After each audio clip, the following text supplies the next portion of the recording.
Are you sick of opening up Planning Center and seeing all the red boxes? Well, if you don't know what Planning Center is, or you don't know what I'm talking about, red boxes are um, when somebody declines a request to serve. And, shameless plug here, like I'm not affiliated with Planning Center in any way. I don't get any commission off of promote their platform. But man, this is one of the essential tools that I would recommend using. If even if you're a small church, like they have a free plan. So again, go check them out because it makes your job so much easier as a worship leader to schedule people, to upload songs, to attach chord charts and vocal tutorials and MP3 and all that. So but that's what I'm talking about. I've felt that pressure too, where you're trying to schedule people for a Sunday service, and it's so hard to get help sometimes, and it seems like everybody's declining. And so today, this is what I've entitled this episode is Help, I Need Team Members. So stick with me, and I want to help you get through this.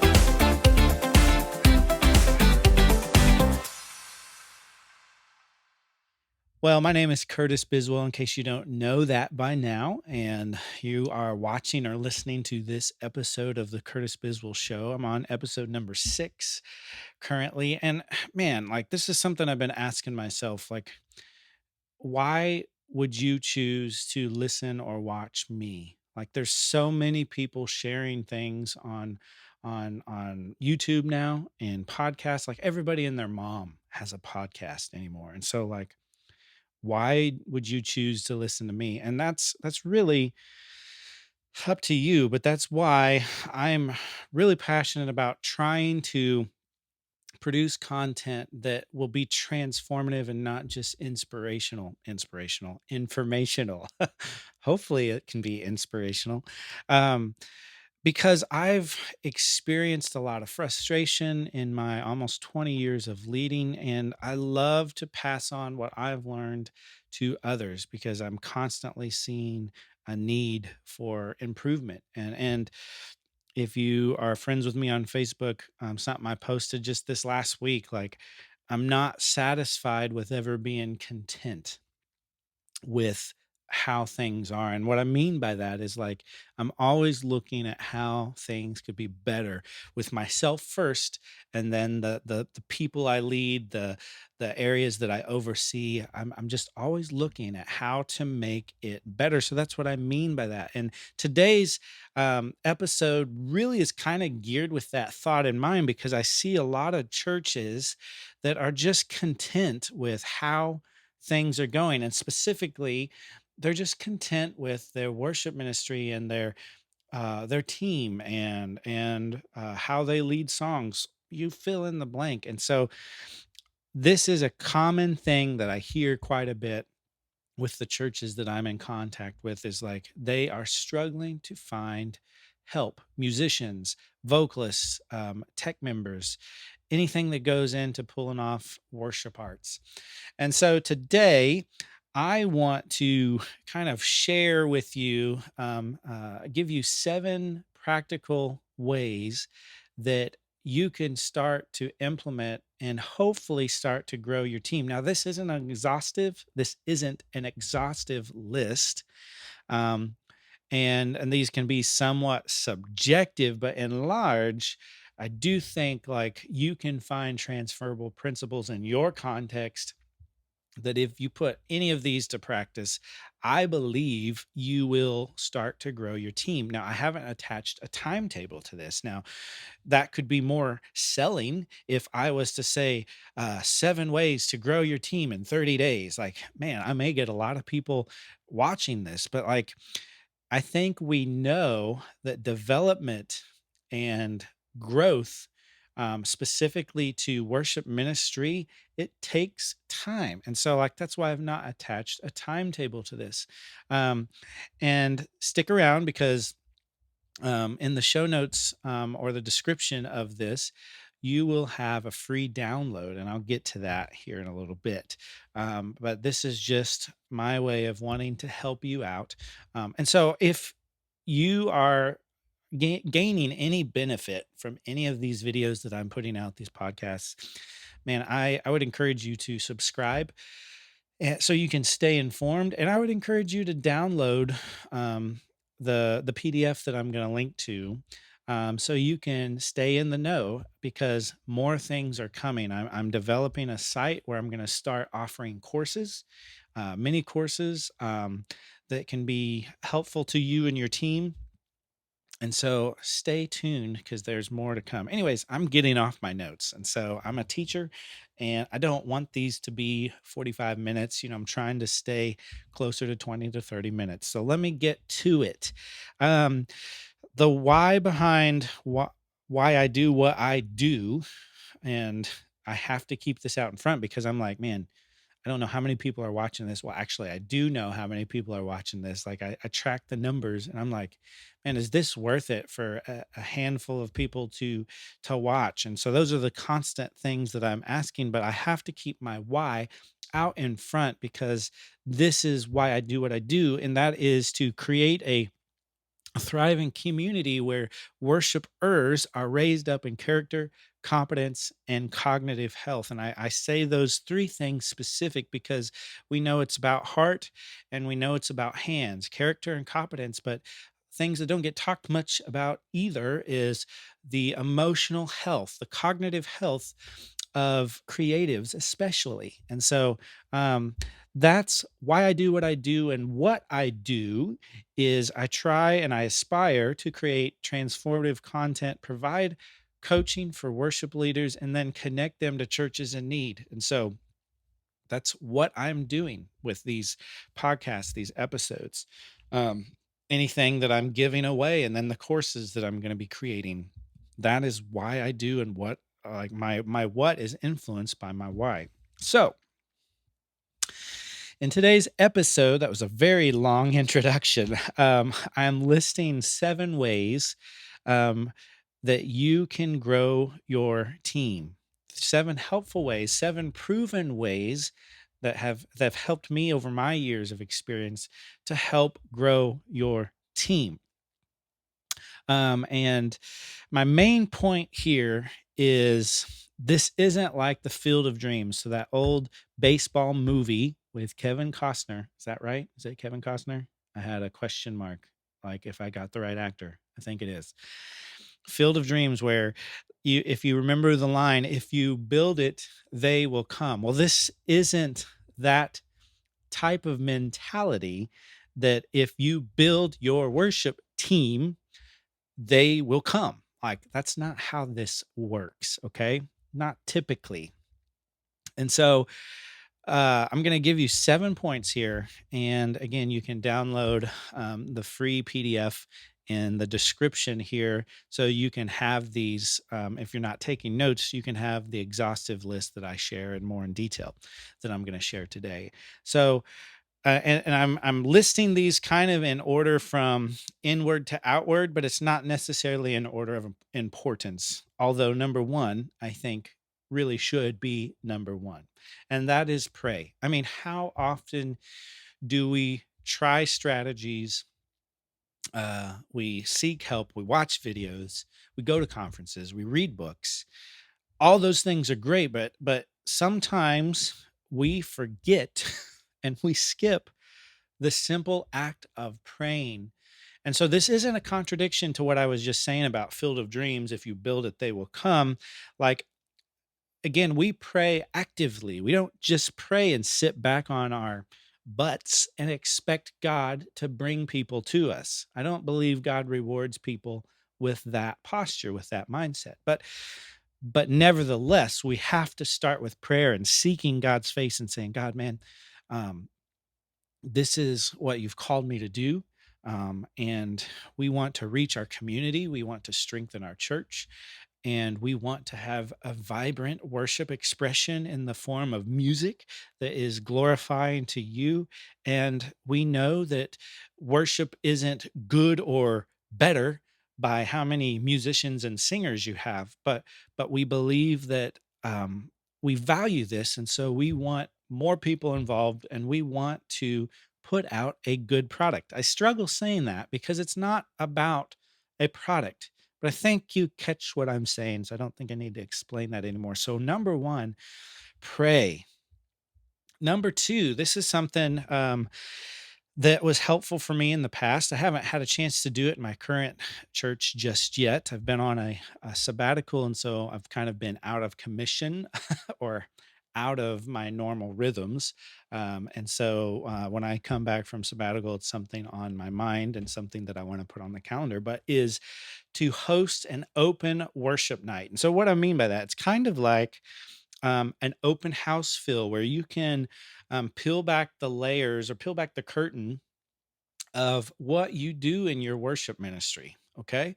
And this can be powerful, really, because it can serve two main things. Like, number one, it can appreciate and show gratitude for the people already on your team, because let's be real, most churches in America, their team members consist of volunteers. There's very few percentage of churches that hire their musicians, and there's nothing wrong with that if you're able to do that.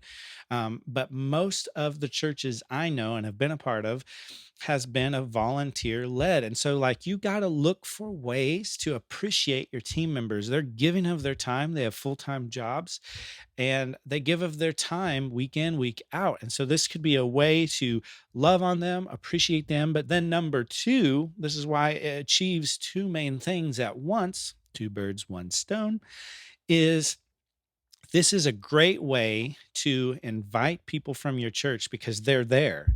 There's people in your church that are sitting and hiding in the pews, sitting on their talents. I believe this, and maybe they're just looking for a way to find out more. And so this is a very low pressure way to invite them in. Come check us out, see what we do, and then collect information from them. Like, maybe you want to be a part of the team. It's not so scary, whatever their fear has been. So it serves two purposes by hosting an open night. And just a few things that I would say with that is, make it fun.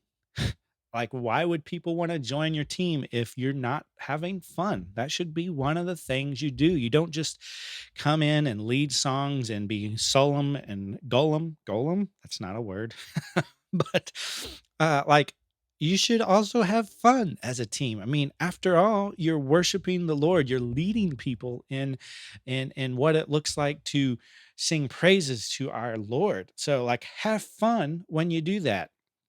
Don't just come in and do the work, but have fun.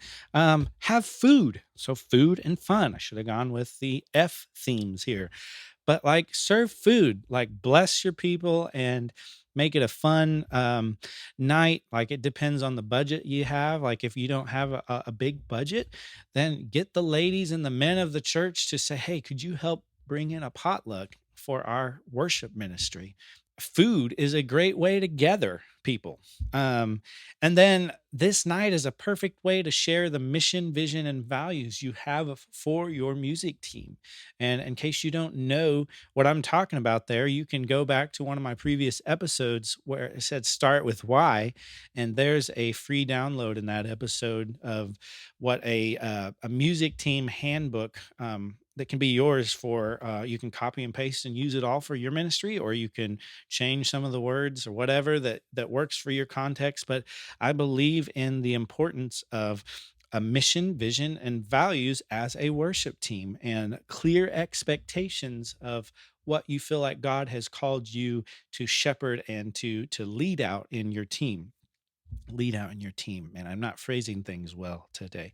Um, Another thing that you should do on a worship night is have worship together, sing praises together. Like, Just because you're outside a Sunday morning expression of church doesn't mean you shouldn't have church in a night like this. So, those are just a few ways. You could give some things away as prizes. Again, those are just ways to make things fun, have games. Let your imagination run wild here, but be creative, have fun. So, that was number two, host an open worship night. Oh, and I will say before I move on, announce it. Put it in your bulletins if you still have that. Put it on your website, put it on your social media. Talk about it from the stage. Like, don't just do it on a Sunday night and you've not told anybody about it, because nobody's going to come to it if they haven't been notified of it. So make sure you plug that well. Number three, check with your youth group. Man, youth are some of the prime and best um, people to develop and to invest in, because you're getting them at such a young age, and maybe they're raw, but this is a perfect time to start working with musicians and vocalists. Is so check with your youth group, like, do they have a youth band? um, do they do they lead music for their youth groups? Like, if you don't already have that on your radar, it should be like. And then not just your youth group, but your young adult ministry. So college age, like, do you have any college age a college age ministry at your church? Like, check with them, like check with whoever leads that. Like, try to find out, okay, who are the musicians and the singers and tech people. But today I'm specifically focusing on growing your music portion of the team, but this would apply for your tech ministry as well. So, um, another benefit about students and young adults is um, they most likely will know of others that play or sing. So they can be some of your best recruiters for you, like the people they go to school with. Um, so that's the benefit of looking within your youth group and your young adult ministry. Number four, check with local colleges. Like, what are the local Christian colleges in your area? I would start there. Like, go to their websites. Look for the professor that oversees the music department, or the music department, and send them a message and say, hey, like, do you have any people enrolled in your program that are looking for opportunities to help serve and practice what they're being taught at their college, at their school. And we have a way to let them serve in our church. So, like, check with your local Bible colleges, but not just that.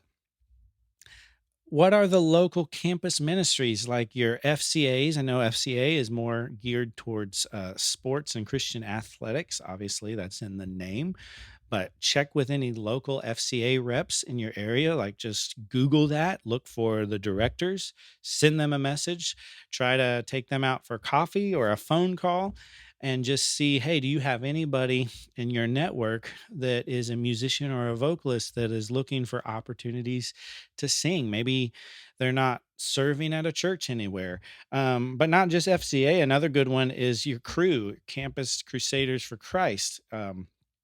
Check with any reps that you have of crew ministries, because they are attached to a lot of the local colleges, and so they may know people um, that they could point you to. Okay, so that's point number four, is your local colleges. And before I move on, um, man, I would even check with your local colleges, your state colleges. Now, I know, or your community colleges. Now, I know these could be a little more tricky, because you want to, if they're not a Christian college, you want to be careful. You want to make sure you have favor as you're connecting with them, because not everybody loves the name of Jesus like we do, right? And so that can be a little more tricky, but I wouldn't say that you should not reach out to them. Like, find their music programs and whoever's leading them, and just try to connect with them. And you never know what you might be able to uncover through those networks.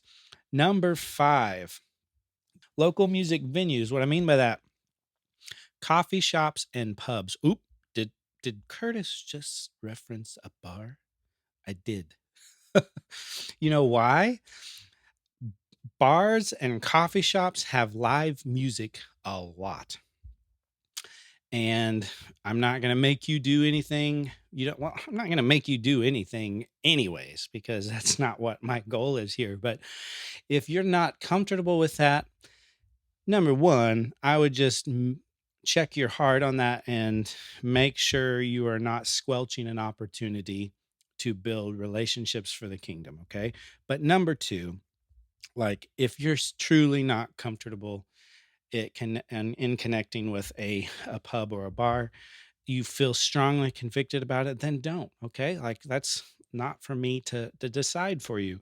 But coffee shops would be a safe one if you're not comfortable with the pubs, is because they have live music a lot. So go to those live music nights. First of all, find when they have them.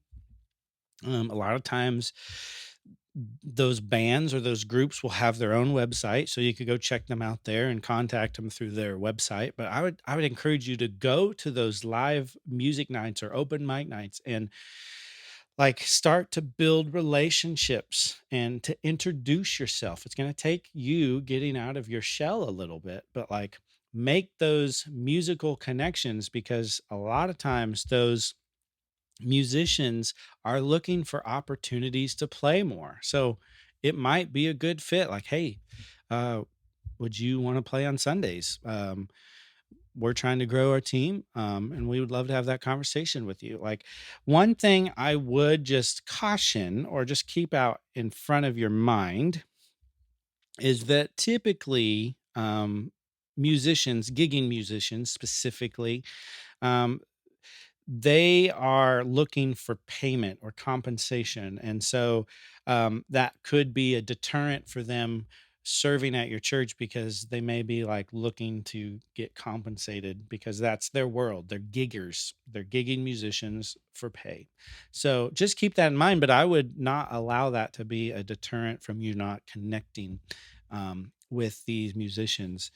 Another part of these local music venues would be music stores. Obviously, typically, musicians work at music stores. So go into your local music stores. Well, maybe you need help with some of your equipment. And so you're not just coming in to use them anyways, but you're like building relationships and starting to have conversations and say, yeah, hey, I lead music at the church so and so or wherever. Like, hey, do you play anywhere on Sundays? I mean, are you interested in finding out more about what we do? Like, and so in all these local music venues, connections that you make, man, I would encourage you to invite them to a rehearsal or an open worship night or just even to church. Like, you're not signing them up to play the next Sunday, or at least I don't think you should be. Like, there's a vetting process, and that's something I will share in the future of my vetting process and how I audition people and how I onboard people. So we're not talking about just throwing somebody up the next Sunday, but we're talking about ways to build connections and network and relationships, because relationships will lead to musicians. They just will, because that's what it is. Um, Number six is social comedia. Social comedia. Cannot read apparently either. Social community groups. So, like Facebook, there's groups on Facebook of music groups or band groups. Um, like join those groups. In Kansas City, we have a KC Worship Leaders Facebook group, and there's like 250 people, I think, around in that group. And so I'm a part of that group, and sometimes I'll message that group about something or other. So, like, find those groups, join those groups, and then start using that to build relationships, and hopefully that could lead to a lead for you and somebody that might be a good fit to help grow your team. Another good one is Craigslist. Craigslist is kind of outdated anymore, I feel, but it's still around. And funny story is I gained one of my bass players several years ago from Craigslist. I saw a post on Craigslist that said Christian metal bassist looking to join a band. And I was like, you know what? I'm going to message this guy. And I said, hey, I saw your ad on Craigslist or your post on Craigslist. And my church has a young group of guys looking to form a Christian metal band because we did. And some of those guys were in my band for church, actually. And so I connected them. And then I said, oh, by the way, are you interested in playing worship music as well? And that struck up a friendship, a conversation, and he's still a friend of mine to this day. And he became one of my trusted musicians. And I used him for bass and drums. And again, that was through a Craigslist connection. Okay. So search for those posts on Craigslist and make a post on Craigslist saying, hey, our church is looking for X, Y, or Z. There's other sites and groups that I won't go into, but you can reference some of those from the free PDF that if you download it. Some of those require subscriptions, and they have a little bit of a cost to them. And lastly, number seven, and honestly, in my context, next to prayer, this has been probably my biggest way or my most proven way that I have grown my team, and that's through church networking. Man, I see this a lot and I don't completely understand it, but it's like there's this fear.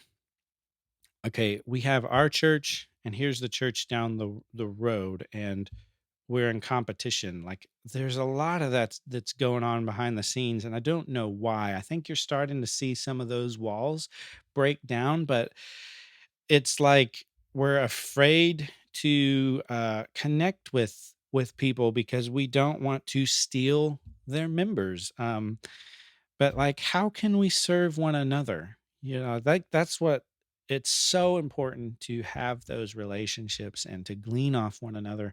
And a side note is I would be seeking that out regardless, not just for the sake of networking, but for the sake of like, man, worship leaders need encouragement and they need community, and they need people that they can um, share things with that will get their problems and their frustrations, and there's nobody that will get that more so than another worship leader that's in the trenches with them. And so, man, it serves so much, so it serves so many purposes if you are networking, and building those relationships with local church worship leaders. In fact, just this week I have a meeting with four different worship leaders from four different churches, and it's just to bounce some ideas off of and to try to learn and brainstorm with. And so, like, I think there's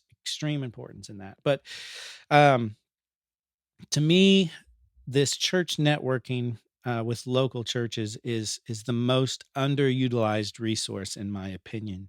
Um, here's the reality: a lot of bigger churches with more resources and larger teams, they have people that are looking to serve more than they're being scheduled. And in fact, that's how I've gained some of my musicians over the years. Is reached out to a worship leader at a larger church, and I built that relationship. And I said, "Hey, I'm needing drummers. Do you have anybody that looking for more of an opportunity to play?" And that's how I gained one of my main drummers, and he's a great friend of mine to this day.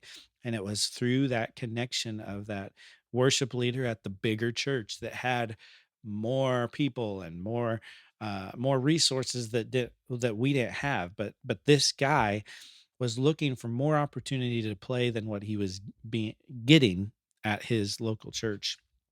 Um, but I would say reach out to their worship leader. Like you want to make sure you go through the proper channels. There's nothing wrong. Like if you meet somebody that goes to church somewhere and you find out they're a musician, there's nothing wrong with kind of having some of those questions like, hey, do you are you looking for more opportunities to play? There's nothing wrong with that, but I would go through the proper channels and reach out to the worship leader, because that way it can minimize that, like, hey, you're just stealing my people feel that sometimes seems like is happening, you know. Um, but if you're going through the proper channels, it's not poaching, it's not stealing, okay? So, like, that's what I would encourage you with. So, those are the 7 areas that have been proven, and I've used all of those, and I've gained members and relationships from all um, those 7 proven ways. And so I would encourage you to download the cheat sheet that's in the description. I know I've said that 2 or 3 times now, but download that.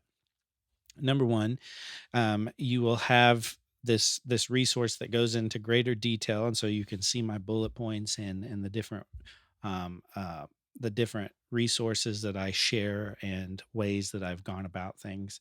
But then it will help you stay informed, because then if I collect your email address, then I can email you for the courses that are coming out in the future that could be a benefit to you as well. So I would say grab that free cheat sheet so you can stay informed for things coming down the pipeline as well. Then lastly, what is your biggest challenge as a worship leader? That's a good question. What is your biggest challenge currently? Man, I would love you to drop a comment of what your biggest challenge is, or you could send me an email, curtisbiswell@gmail.com. But I'd love to know, like, what's your biggest challenge? And I know I'm plugging a lot right now, but another thing that I'm offering is coaching. I said that from the very beginning, and so if there's things that are a challenge to you and you would like to grow in those and to see how you can better yourself and better your team, like, man, set up a free discovery call with me. You can message me and I could send you the link to that. There's no strings attached with the discovery call. This is just a way for me to talk with you on the phone, kind of hear your context, your story, your struggles, and then I can kind of offer you some suggestions or things that I might be able to help. And then from there we could see what a coaching package might look like, if that is something that you think will be a benefit. And if not, then after that 15-minute call, then hey, like there's no strings attached. All right. So I would encourage you um to drop me a line of what's your biggest challenge, and then set up a time to call.